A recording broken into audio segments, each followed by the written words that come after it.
The Entangled Mermaid. Long ago, in Dutch fairyland, there lived a young mermaid who was very proud of her good looks.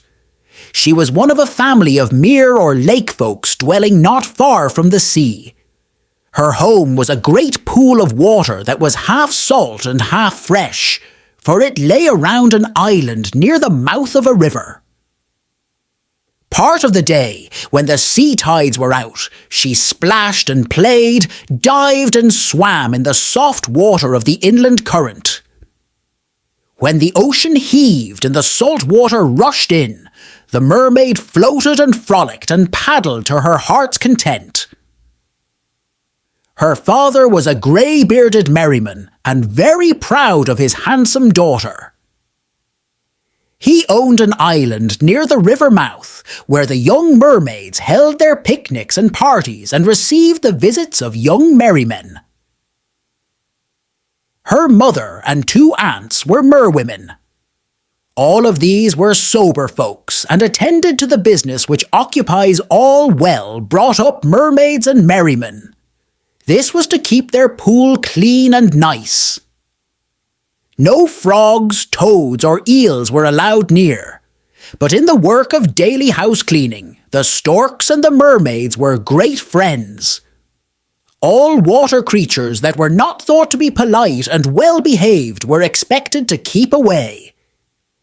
Even some silly birds, such as loons and plovers and all screaming and fighting creatures with wings, were warned off the premises because they were not wanted. This family of merry folks liked to have a nice, quiet time by themselves without any rude folks on legs or with wings or fins from the outside. Indeed, they wished to make their pool a model for all respectable mermaids and merrymen for 10 leagues around. It was very funny to see the old daddy merman, with a switch made of reeds, shooing off the saucy birds, such as the sandpipers and screeching gulls.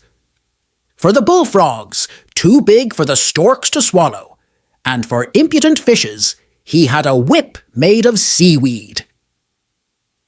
Of course, all the mermaids in good society were welcome, but young mermen were allowed to call only once a month, during the week when the moon was full. Then the evenings were usually clear, so that when the party broke up, the mermen could see their way in the moonlight to swim home safely with their mermaid friends, for there were sea monsters that loved to plague the merfolk, and even threatened to eat them up. The mermaids, dear creatures, had to be escorted home, but they felt safe. For their mermen brothers and daddies were so fierce that except sharks, even the larger fish, such as porpoises and dolphins, were afraid to come near them. One day, Daddy and the mother left to visit some relatives near the island of Urk. They were to be gone several days. Meanwhile, their daughter was to have a party, her aunts being the chaperones. The mermaids usually held their picnics on an island in the midst of the pool. Here they would sit and sun themselves. They talked about the fashions and the prettiest way to dress their hair. Each one had a pocket mirror, but where they kept these while swimming, no mortal ever found out. They made wreaths of bright-coloured seaweed, orange and black, blue, grey and red, and wore them on their brows like coronets. Or they twined them, along with sea berries and bubble blossoms, among their tresses. Sometimes they made girdles of the strongest and knotted them around their waists. Every once in a while they chose a queen of beauty for their ruler. Then each of the others pretended to be a princess. Their games and sports often lasted all day, and they were very happy. Swimming out in the salt water, the mermaids would go in quest of pearls, coral, ambergris, and other pretty things. These they would bring to their queen, or with them richly adorn themselves. Thus the Mermaid Queen and her maidens made a court of beauty that was famed wherever mermaids and merrymen lived. They often talked about human maids. "How funny it must be to wear clothes," said one. "Are they cold that they have to keep warm?" It was a little chit of a mermaid, whose flippers had hardly begun to grow into hands, that asked this question. "How can they swim with petticoats on?" asked another. "My brother heard that real men wear wooden shoes. These must bother them when on the water to have their feet floating," said a third, whose name was Silver Scales. "What a pity they don't have flukes like us." And then she looked at her own glistening, scaly coat in admiration. "I can hardly believe it," said a mermaid, that was very proud of her fine figure and slender waist. "Their girls can't be half as pretty as we are." "Well, I should like to be a real woman for a while, just to try it and see how it feels to walk on legs," said another, rather demurely, as if afraid the other mermaids might not like her remark. They didn't. Out sounded a lusty chorus. "No! No! Horrible! What an idea! Who wouldn't be a mermaid?" "Why, I've heard," cried one, "that real women have to work, wash their husbands' clothes, milk cows, dig potatoes, scrub floors and take care of calves. Who would be a woman?" "Not I," and her snub nose, since it could not turn up, grew wide at the roots. She was sneering at the idea that a creature in petticoats could ever look lovelier than one in shining scales. "Besides," said she, "think of their big noses, and I'm told too that girls have even to wear hairpins." At this, the very thought that anyone should have to bind up their tresses, there was a shock of disgust with some, while others clapped their hands, partly in envy and partly in glee. But the funniest things the mermaids heard of were gloves, and they laughed heartily over such things as covers for the fingers. Just for fun, one of the little mermaids used to draw some bag-like seaweed over her hands to see how such things looked. One day, while sunning themselves in the grass on the island, one of their number found a bush on which foxgloves grew. Plucking these, she covered each one of her fingers with a red flower. Then, flopping over to the other girls, she held up her gloved hands. Half in fright and half in envy, they heard her story. After listening, the party was about to break up, when suddenly a young merman splashed into view. The tide was running out and the stream low, so he had had hard work to get through the fresh water of the river and to the island. His eyes dropped salt water as if he were crying. He looked tired while puffing and blowing, and he could hardly get his breath. The Queen of the Mermaids asked him what he meant by coming among her maids at such an hour and in such condition. At this, the bashful merman began to blubber. Some of the mergirls put their hands over their mouths to hide their laughing, while they winked at each other and their eyes showed how they enjoyed the fun. To have a merman among them at that hour, in broad daylight, and crying, was too much for dignity. "Boo-hoo, boo-hoo," and the merman still wept salt-water tears as he tried to catch his breath. At last he talked sensibly. He warned the Queen that a party of horrid men in wooden shoes with pickaxes, spades and pumps were coming to drain the swamp and pump out the pool. He had heard that they would make the river a canal and build a dike that should keep out the ocean. "Alas, alas!" cried one mermaid, wringing her hands. "Where shall we go when our pool is destroyed?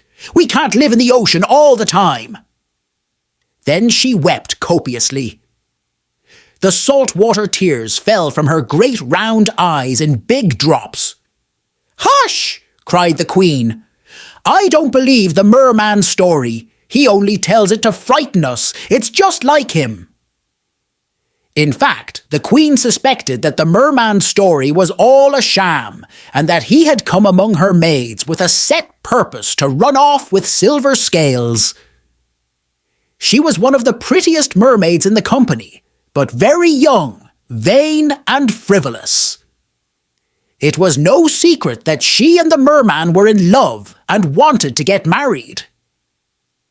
So the Queen, without even thanking him, dismissed the swimming messenger. After dinner, the company broke up, and the Queen retired to her cave to take a long nap. She was quite tired after entertaining so much company. Besides, since Daddy and Mother were away, and there were no beaux to entertain, since it was a dark night and no moon shining on the water, why need she get up early in the morning? So the Mermaid Queen slept much longer than ever before. Indeed, it was not till near sunset the next day that she awoke. Then, taking her comb and mirror in hand, she started to swim and splash in the pool in order to smooth out her tresses and get ready for supper. But oh, what a change from the day before! What was the matter?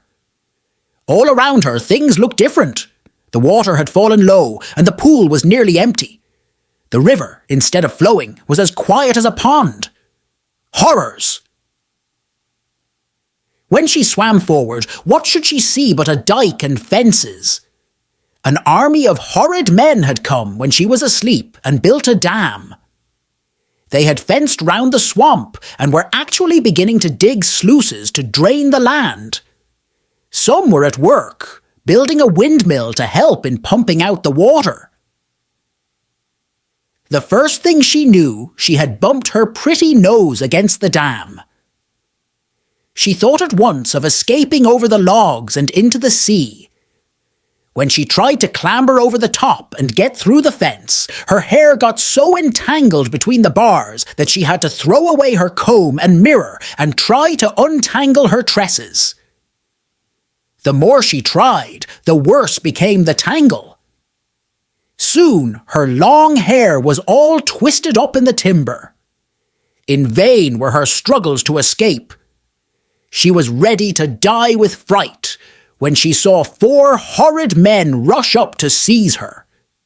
She attempted to waddle away, but her long hair held her to the post and rails. Her modesty was so dreadfully shocked that she fainted away. When she came to herself, she found she was in a big, long tub.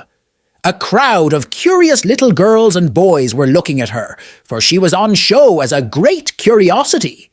They were bound to see her and get their money's worth in looking, for they had paid a stiver, 2 cents, admission to the show.